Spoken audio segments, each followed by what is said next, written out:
तो इजराइल पर ईरान पर भीषण हमले के बाद भले ही ईरान पलटवार की धमकी दे रहा हो, लेकिन इजराइल के हमले के बाद अब ईरान में तख्ता पलट की आशंका जताई जा रही है।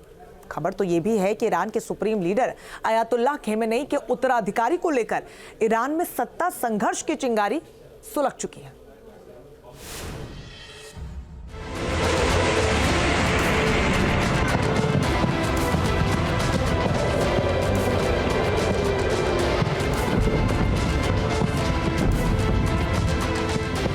क्यों इजराइल के भीषण हमले से परेशान हुआ ईरान?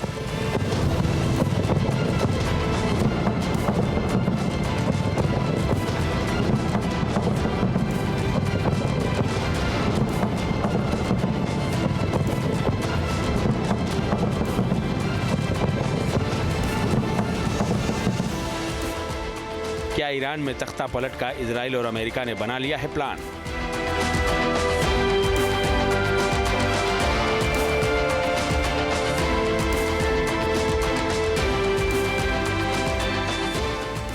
क्या ईरान में तख्ता पलट होने वाला है?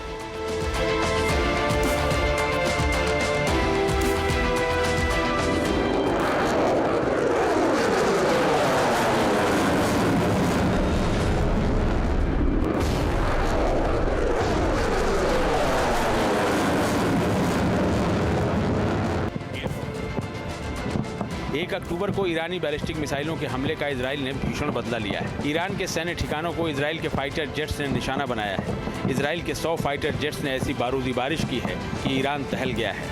उसके मिसाइल बेस और मिलिट्री ठिकाने निस्तनाबूद हो गए हैं। जानकारी के मुताबिक इजराइल के इस हमले से ईरान बैकफुट पर आ गया है, क्योंकि उसे उम्मीद नहीं थी कि इजराइल इतना सटीक और भीषण हमला करेगा कि उसके डिफेंस सिस्टम भी चकमा खा जाएंगी। ईरान ने हालांकि इजराइल को पलटवार की धमकी दी है, लेकिन फौरन प्रतिक्रिया देने से परहेज किया है और इसकी जो वजह सामने आई है वो बेहद हैरान करने वाली है। न्यूयॉर्क टाइम्स की एक रिपोर्ट के मुताबिक ईरान के सर्वोच्च नेता अली खामेनेई कथित तौर पर गंभीर रूप से बीमार हैं, जिससे ईरान में उत्तराधिकार को लेकर लड़ाई छिड़ गई है। दावा है कि खामेनेई के निधन के बाद उनके दूसरे सबसे बड़े बेटे मुस्तफा खामेनेई के उत्तराधिकारी बनने की संभावना है।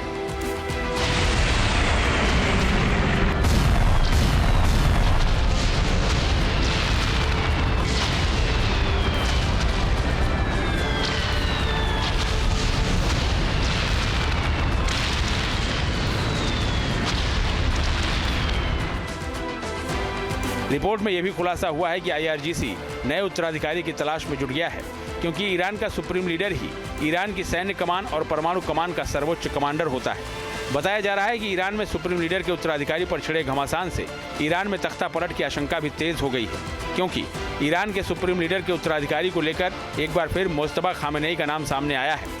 मुस्तफा का नाम उस वक्त भी राष्ट्रपति पद के लिए उठा था जब इब्राहिम रईसी की हेलीकॉप्टर हादसे में मौत हो गई थी, लेकिन तब सुप्रीम लीडर खामेनेई ने हाथ पीछे खींच लिए थे। मगर इस बार सुप्रीम लीडर के लिए और भी कई बड़े दावेदार हैं, जिनमें से कुछ कट्टर हैं तो कुछ उदारवादी और मॉडर्न विचारधारा के हैं। खबर है कि ईरान के पवित्र शहर कोम में भी सुप्रीम लीडर के उत्तराधिकारी को लेकर तैयारी चल रही है और मतभेद भी सामने आ रहे हैं। ईरान के कोम शहर में मौलवी अयातुल्लाह को तैयार करते हैं, जो भविष्य में ईरान का सुप्रीम लीडर बन सके।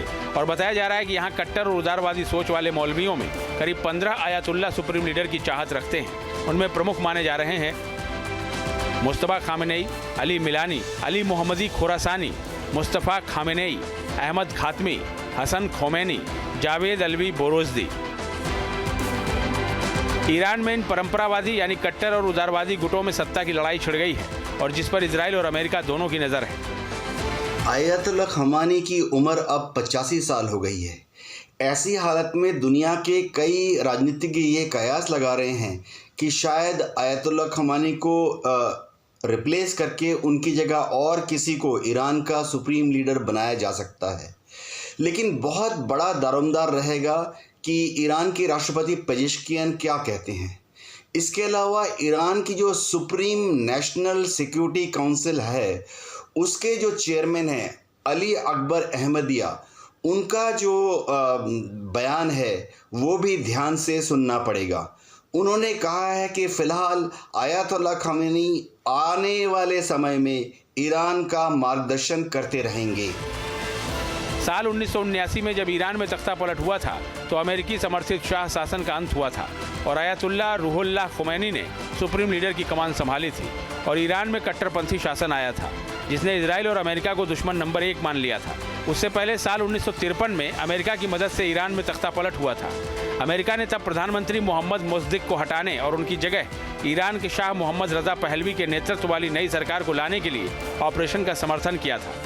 कयास लगाए जा रहे हैं कि इस बार अमेरिका और इजराइल सुप्रीम लीडर को लेकर मचे घमासान में उदारवादी सोच वाले आयतुल्लाह को समर्थन दे सकते हैं ताकि ईरान में अमेरिका और इजराइल के लिए मुफीद शासन का परचम लहरा सके और इसीलिए ईरान में तख्ता पलट की आशंका जताई जा रही है क्योंकि इजराइल पहले भी कह चुका है कि ईरान में कट्टरपंथी शासन का अंत अब तय है। नेतन्याहू ने खुद ईरान के लोगों को संबोधित करके इसकी अपील की थी। फिलहाल ईरान और इजराइल के बीच सीधी जंग की आशंका बनी हुई है। इजराइल के हमले के बाद ईरान का अगला कदम क्या होगा, इस पर मिडिल ईस्ट समेत पूरी दुनिया की नजर है। News nation. न्यूज नेशन अब व्हाट्सएप पर खबरों के ताजा अपडेट के लिए न्यूज नेशन के इस QR कोड को स्कैन करें।